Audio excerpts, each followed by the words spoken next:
JDU के साथ हैं।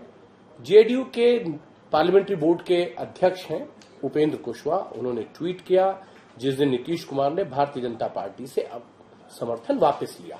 राज्यपाल के पास जाकर उन्होंने कहा कि नए गठबंधन की जिम्मेदारियों के लिए बधाई और नीतीश जी का इंतजार देश की जनता कर रही है। बिहार के मुख्यमंत्री का इंतजार बिहार की जनता करेगी या देश की जनता? क्या नीतीश कुमार को कांग्रेस प्रधानमंत्री पद के उम्मीदवार के तौर पर स्वीकार करेगी? सीधा सवाल है।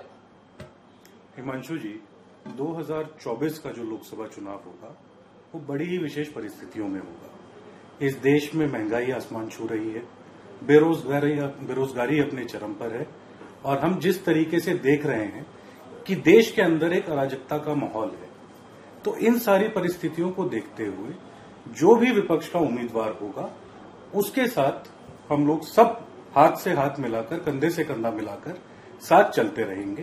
यार नीरज जी, सवाल ये है कि आप उन्हें एक्सेप्ट करेंगे नहीं करेंगे। आपने पहली बात तो ये कह दी कि जो भी होगा विपक्ष का नेता। अब ये मान लो कि कांग्रेस की तरफ से कोई नहीं होने जा रहा है। बिल्कुल नहीं मंशु जी। देखिए, राहुल गांधी का नंबर नहीं आएगा। इस देश में राहुल गांधी एक अकेले ऐसे नेता हैं जो किसी से नहीं डरते, ना वो सीबीआई से, ना मोदी से, ना ईडी से और यही बात तो तेजस्वी बोल रहे हैं ना। देखिए, तेजस्वी जी हमारे घटक दल के नेता हैं और उन्होंने जो बात कही वो गठबंधन की बात है। नीतीश जी हमारे बिहार के गठबंधन के, महागठबंधन के मुख्यमंत्री हैं, हमारे माननीय नेता हैं। उनके साथ हम लोग कंधे से कंधा मिलाकर चलेंगे। देश के अंदर प्रमुख विपक्षी दल क्योंकि कांग्रेस है, तो कांग्रेस की इस गठबंधन में जो मजबूत भूमिका है हम उसको आगे बढ़ाने का काम करेंगे। ये कह रहे हैं कि जो कांग्रेस की भूमिका है वो मेन गठबंधन विपक्षी दल के रूप में है। हम नीतीश कुमार के साथ कंधे से कंधा मिलाकर चलेंगे। ये मान लें कि राहुल गांधी अब प्रधानमंत्री पद के उम्मीदवार नहीं। मैंने कहा कि राहुल जी इस देश में अकेले नेता हैं जो किसी से डर नहीं रहे। डरने की बात नहीं है, ये डरने और डराने की थोड़ी बात हो रही है। सवाल ये है, क्या राहुल गांधी प्रधानमंत्री पद के उम्मीदवार बनेंगे? देखिए, ये 2024 का जब ये या नीतीश कुमार होंगे, ये बता दीजिए हिमांशु जी। जब ये मुद्दा पार्लियामेंट्री पार्टी के पास, सीडब्ल्यूसी के पास आएगा तब इस पर डिसीजन लिया जाएगा। पर कांग्रेस का नेतृत्व राहुल गांधी जी जिस तरीके से कर रहे हैं, देश में ऐसे ही नेता की जरूरत है। चलिए, इनका कहना है राहुल गांधी जिस तरीके से नेतृत्व कर रहे हैं और कांग्रेस पार्टी जो है सीडब्ल्यूसी, जो कांग्रेस की वर्किंग कमेटी है, उसमें फैसला लेगी किसके लीडरशिप में उनको चुनाव में जाना या नहीं जाना।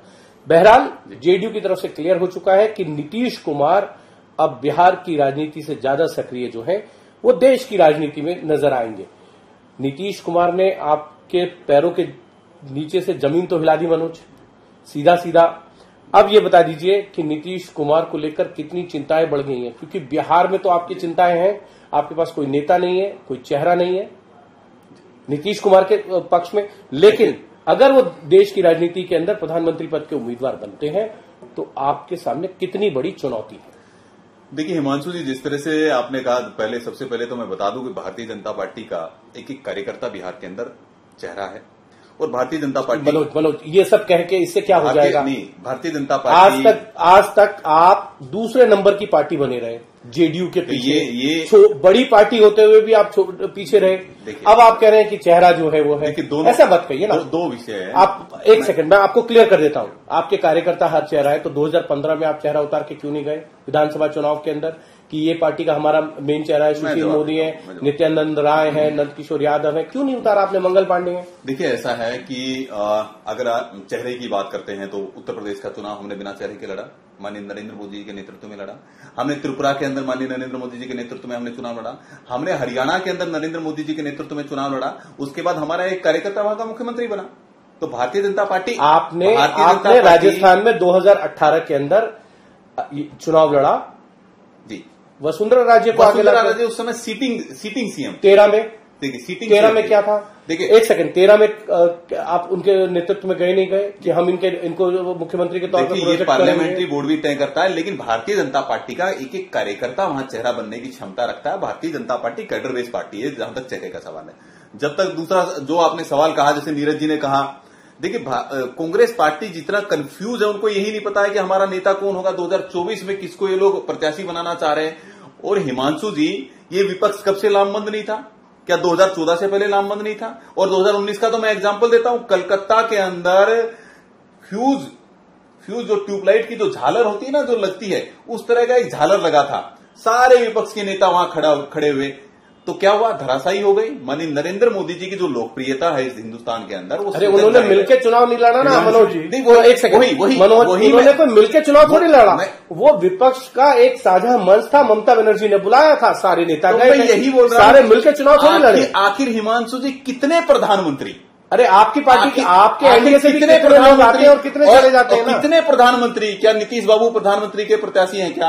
या केसीआर प्रत्याशी है क्या? क्या राहुल गांधी जी प्रत्याशी है क्या? क्या मायावती जी प्रत्याशी है क्या? क्या ममता बनर्जी प्रत्याशी है?